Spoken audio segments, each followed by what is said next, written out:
La MINUSCA, à travers la section des affaires judiciaires et pénitentiaires, appuie le gouvernement centrafricain dans la mise en œuvre de la politique nationale de santé en facilitant l'accès aux soins aux détenus dans les établissements pénitentiaires.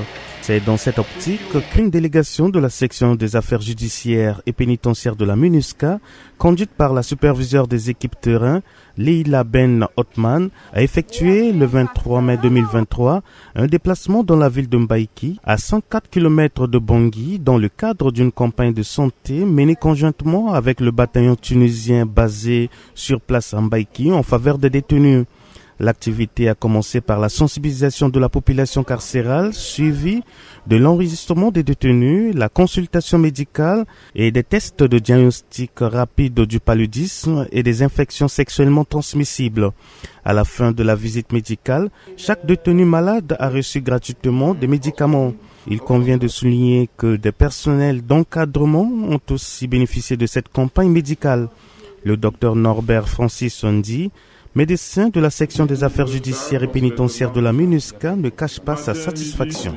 Nous avons constaté que les détenus de la maison d'arrêt et de correction de Mbaïki avaient un accès limité aux soins du fait de l'absence d'un personnel de santé permanent au niveau de cette prison, dont les détenus rencontrent des difficultés pour pouvoir rencontrer des personnels de santé et pour résoudre leurs soucis.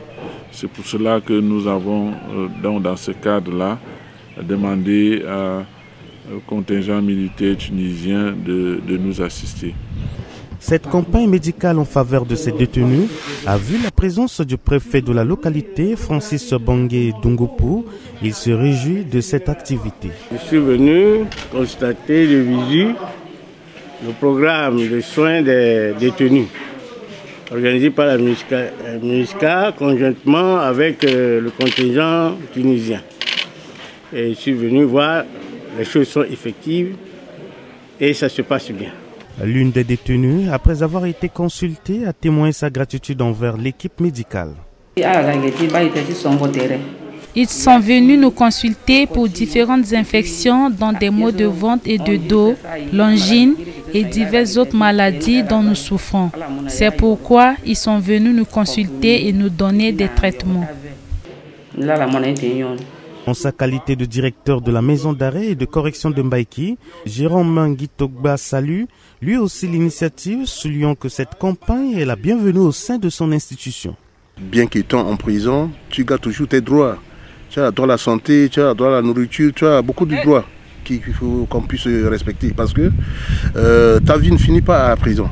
Donc on ne peut que dire que ces détenus ont droit à cette santé, à ce problème de santé, raison pour laquelle aujourd'hui on a fait recours à cette équipe et surtout grand merci à l'effort qu'ils ont fait pour se déplacer et notre secours. Au total, 88 détenus de la maison correctionnelle de Mbaïki, dont 17 femmes ont été consultées et reçu des médicaments gratuits des médecins tunisiens. Cette activité s'étendra à d'autres maisons d'arrêt et correctionnelles et s'inscrira dans une périodicité. Rappelons que le bataillon tunisien basé à Mbaïki a été déployé en janvier 2023. Au crédit de ce contingent figurent des actions sécuritaires dédiées à la protection des populations civiles dans l'opération de domination des zones effectuée en mars 2022 dans le nord-ouest de la République centrafricaine, conformément au mandat de la MINUSCA.